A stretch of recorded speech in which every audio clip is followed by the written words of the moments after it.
Man, thanks for tuning in to this video and for reading your emails. I hope you will read your emails regularly because we'd like to start launching some new things, but it might come suddenly without much notice. So keep reading, and if you're watching this, you probably are reading your email. So thank you for that. My wife and I watched a series that we almost binged on because it was so fun to watch. It was called Alone. And it's this series where they take 10 people, survival type people, and they place them on North Vancouver Island near British Columbia. And they just tried to see how long they could each survive until they basically tapped out. And now one guy lasted one night. He heard some bears and he called the rescue boat the next morning. Other people lasted a week. Some people had accidents. Some people got sick. Some people couldn't find food, etc. But some of them lasted a long time. And but one of the guys had a line that I thought was particularly useful to me and to you in this season. He said this: survival is fear-based, but wilderness living is love-based. Do you see the switch that was?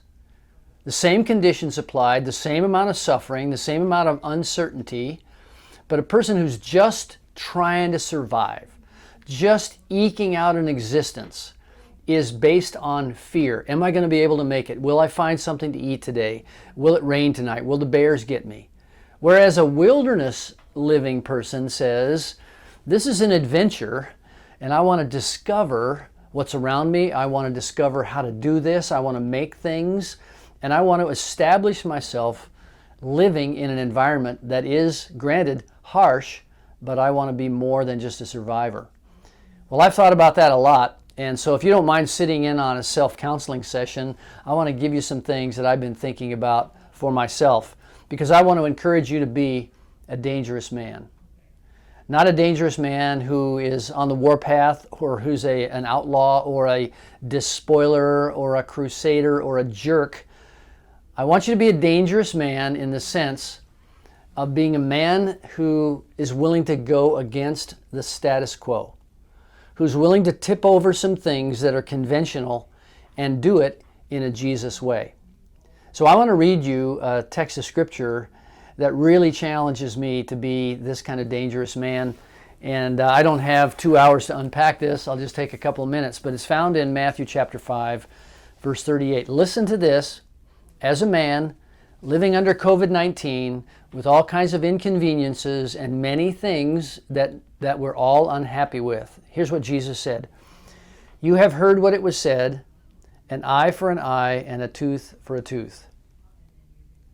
But I say to you, do not resist the one who is evil, but if anyone slaps you on the right cheek, turn to him also the other. And if anyone should sue you and take your tunic, let him have your cloak as well. And if anyone forces you to go 1 mile, go with him 2 miles.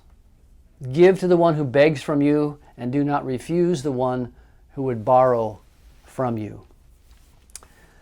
You know, complaining is the lowest form of communication.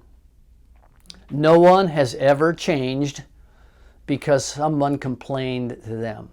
Now, if you complain long enough, you might get compliance, but you will not get a change of mind.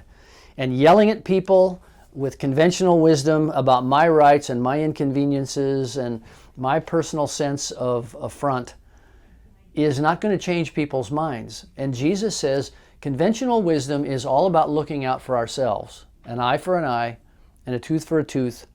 But he says, I challenge you, turn the other cheek, give more than is required of you, go the extra mile, and be generous.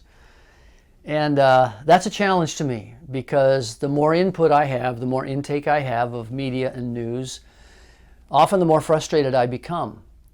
But I have got to curb that sense of I'm a survivor in this tough environment to saying, no, I live in a wilderness, a spiritual wilderness. There are challenges, but there's something I can build here. I can build a life that is not conventional. And I and you can be a dangerous man in the sense that we tip over the conventional wisdom, and we walk to the drum of a different drummer, a different master. We have a different purpose.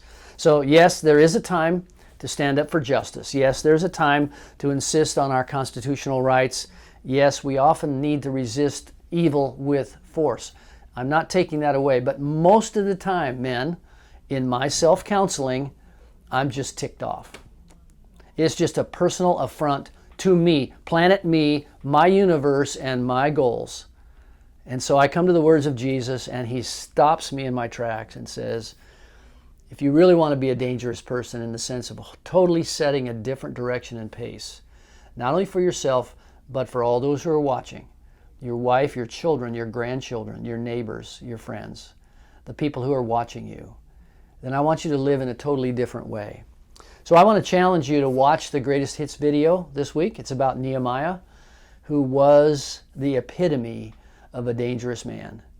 He saw, he listened, he inquired, and he did something that was completely upside down and changed an entire culture because he was listening to God.